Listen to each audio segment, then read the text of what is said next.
Okay, everybody, we're back with the Simeon Henderson Show, and I am sitting here with Mr. Foster Corridor, and he's about to go into how he got started in film in California, how he broke into the business in Hollywood. And it's interesting because I heard a little bit of it, and you guys are going to get to hear it now. So, Okay. Mr. Corridor, how did you get started in film? We know where you came from when you started with the pet photography and the animal photography, and then you came to LA. Yes. And then where did it go from there? Well, I wanted to move from still photography into motion pictures. And now everything is digital, but back then it was film and film cameras, and it was very, very expensive, and you had to know what you were doing. You know, you couldn't just turn the camera on and burn it up because it would cost $1,000. So the only film job I could get, because there were no black people really making movies, way worse than it is now. I mean, but so the only job I could get was porn. Okay. And I shot 3 porn movies before I just said I can't do this. You know, and there's a whole curve with that whole thing. Because the first hour you're shooting, you know, you're doing this great art. Right. The second hour is you get horny as hell. The third hour, this is disgusting. Right. What am I went to school. What am I doing? Exactly. You know, So and that's a vicious circle. But so you have an epiphany during the whole ordeal. Yeah. It's like, wait a minute, I didn't come here to do this. Exactly. Let's get back to what I came here for. But, and people, what I want you to catch in him saying that was the only job he could get right away in film, and he had to try to make a living. So we don't knock it. We don't knock it when people are trying to get where they need to go. But that was short-lived, right? Oh, very short-lived.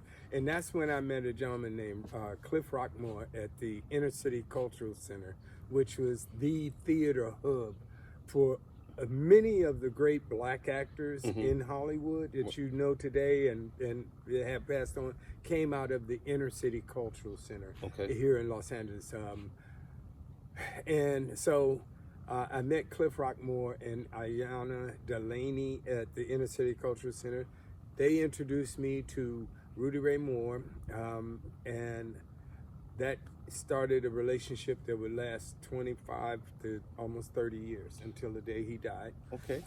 I learned so much from Rudy, you know, one, producing and directing his movies and traveling across country. He taught me about four-walling movies around the country. And another filmmaker who a lot of people don't know about, but Jamal Fanaka. Okay. He made the films MMA. You know the Penitentiary movie? Yes. With Leon Ozzie County Penitentiary 1, 2, and 3? Yes. Yeah, I'm trying to get his family to allow me to do Penitentiary 4, actually. Oh, wow. You know, because he was writing that when he passed. You got to call me. I'd love to be in that. Oh, you're in it. Consider it done, sir. You know, I mean. I love those movies. I was little. Yeah. And I got to see them. And what, Too Sweet. Too sweet. Can't be beat. Can't be beat. Yes. Well, Jamal and I became very good friends. Rudy and I were friends, and we had a strong working relationship from the, management side, you know, in producing and stuff. But Jamal, I worked as a photographer and cinematographer for him, but we were friends. We were hangout buddies. Right, stuff, you know? okay. And, but one thing I want the world to know, you guys, and you can tell everybody, Jamal Fanaka still holds today a Hollywood record that will never be surpassed. He stands in a category that no one else will ever catch up or pass him. Jamal Fanaka is the only filmmaker in history to have 2 films be #1 at the box office. Wow. While still in school. Which films were that? Penitentiary. Oh, yeah, okay. The Penitentiary. Yeah, the Penitentiary. Yeah. He was still in school at UCLA. Wow. That's dope. Yeah. African-American brother. Yep. That's dope. Yep. And you guys hear Mr. Corridor over here talking about Rudy Ray Moore. For all of you guys that don't know who Rudy Ray Moore is, that's Dolomite. Okay? Dolomite. And so here we go. Now we're getting this insight on how you started and things like that. Now let's do a left turn. Sure. And let's talk about your relationship with Rudy Ray Moore, with Dolomite. Sure. So you managed him. Yes. and you guys were good friends. Yes. So I heard you say something. I pay attention. Mm-hmm. Now you said the other guy was your buddy who you hung out with all the time and Right. everything. Right. And but you and Rudy Ray Moore didn't hang out like that, and I'm gonna come back to that. Sure. I'm gonna come back to that because there has to be a reason why there was certain hangout times and things like that. Absolutely. So I'm gonna come back to that. Sure. Because there was something in doing my research, you know, and just checking you out and different things. I found out some stuff that I didn't know. Sure. And so before I get there, I want to ask you, what was it like working with Dolomite? And because you traveled with him when he did comedy as well, right? Oh yeah. So what was it like, Dolomite, the man? I mean, and to all of the people watching this player, this ladies' man, and all that. Right. What was it like being with him? It was great. It was a learning experience. Rudy Ray Moore was a genius, you know. And the thing is, and the one thing about black culture, black people, we don't hold our pioneers up. You know, we don't cherish them.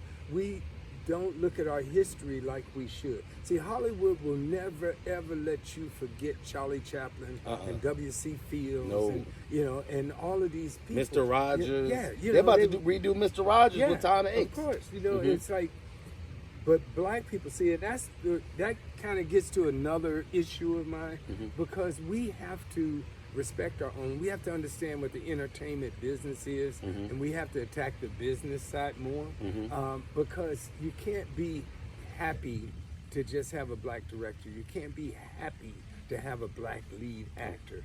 We have to, when you see 300 credits roll at the end of a movie, and Will Smith is the star, Denzel is the star, and Morgan Freeman is the star, on and on, and there are 10 black people. Right. That's a problem. That is a problem. See, because that's where the power is. The mortgage payments, the tuition, the post-production businesses, the new car payments, you know, the power of, it's like the diamond industry for the Jewish community or the clothing or, you know, and different. You see, what happened with rap music, right? The way rap music came about, there was nobody white that approved that. Right. The young brothers and sisters were just doing it. They go in their mama's bedroom, garages, basements, and just record their stuff, and they start selling it out the trunk of the car. Now look at the world. Yes. Everybody around the world is buying it. We create. Don't be so caught up on getting the approval. Waiting. It shouldn't take 15 years to get the story of Ray Charles made. Oh yeah. You see, we're running around studios waiting for somebody. You do it to for green light it. Right. You know, we have to have our own and do our own and support our own. You know, so the basketball, baseball, football, and business people, African American descent, need to get that mentality of it's a business and we can have our own business, you know, and stop being happy to be in their business. Right. You know, because we can be powerful. There's so many people in positions. We're powerful, and if we learn to just come together and pool our resources, which is kind of what Black and Privilege is about, pooling your resources and building your own, and then people have to take note, and they have to. And so thinking about that, working with Dolomite, Rudy Ray Moore, he was that person that was gonna get it done by hook or crook, and he was gonna make sure people were treated right. He was gonna make sure he got the story out. He was gonna make sure he wasn't gonna be held back. What was that like? Well, that's the reason that I'm saying the stuff that I'm saying, because I got that from Rudy. You got that. See, when you look at the movie Dolomite Is My Name, you'll see in there how Jimmy Lynch, who everybody in that movie I knew personally. Right. Okay, and the one thing that Rudy later, after making Dolomite, used to say to me is he wanted to work with black people. Right. He did not like the fact how the white filmmakers looked down upon him. Okay. You know, and not that they were in defense of the filmmakers, and being a filmmaker, I understand you want stuff to be right. You want to be professional and approach it. But Rudy didn't know shit. Excuse my French, I'm sorry. Rudy didn't know anything about filmmaking. He was just about getting it done. Getting it done.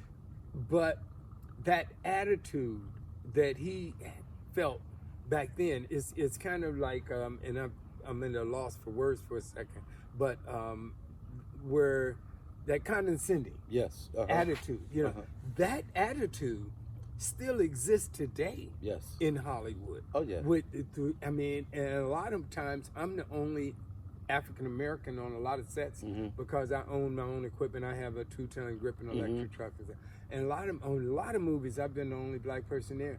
And the condescending attitude from some of the crew cats, like they look at you. I mean, I was on one set, and I'll tell you this quick story. It'll be real quick. I was on one movie, and we were in the kitchen. It was craft service and stuff, right? And so the guy didn't know that I was coming in through the front door, and they was in the kitchen talking. And one of the white guys said, "Yeah, wait, you see that truck? Where do you think he got that truck from?" And I was like, wow. So I walked into the kitchen, and I was like, oh, I tell you, I was on Crenshaw, right, at the coffee shop, and somebody went in the coffee shop and they left the keys in it, and the truck was running, so I'm in business. And they all looked, and I said, "Oh, I got to get back." And I walked out, and I left him. That guy's mouth was like, and everybody started laughing at him and stuff. And that's so funny. Sometimes you got to add humor to the ignorance and just the way people are sometimes. And it's to be able to overcome that and just stay who you are. Yes. To know who you are and whose you are. I always say that it's a tribute to the longevity that you've had in the business. And so, listening to what you said about Rudy Ray Moore so far, and how he always wanted to make sure he got it done. Didn't know a lot about filmmaking, but then that's when you came in and the people around him. Yes. We're gonna take a quick break and we're gonna come back. And then I have a few questions that I want to ask you about Rudy Ray Moore, aka Dolomite, that I had and that I'm sure people probably didn't know. So we'll be right back in a minute.